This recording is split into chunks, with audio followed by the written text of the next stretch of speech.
Kecha Seytek mектеп бар, менин чыкырышты 3-А класска менин балам окуйт. Келип китеп жөнүндө сабак өтүп бериңиз деди. Анан бардым.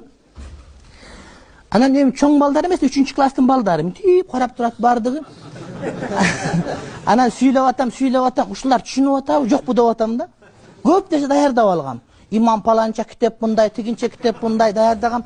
Ошонун баарын айтсам, түшүнөбү, жокпу деп мындай өзүм күмөнсүп атам, бирок сүйлөп атам. Анан бир убакта айттым, урматтуу балдар, адамдар 3-кө бөлүнөт дедим.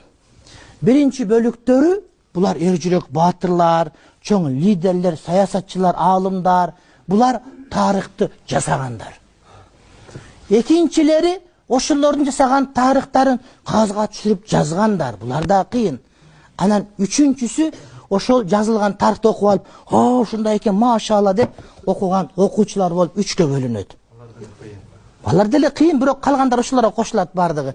Тарых жасагандар, жасалганды жазгандар, анан окуп алып, ырахат алып, кайф туткандар ушуларга бөлүнөт.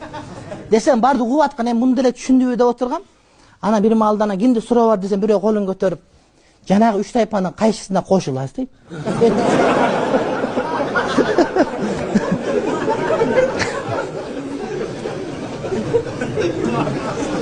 Анан мен эсиме чыгып калды айткан сөзүмчү. Кайсыл ба десем, жана айтпадыңызбы, тарых жасагандар, аны жазгандар, анан аны жырга окугандар, кайсысына кошуласыз деп.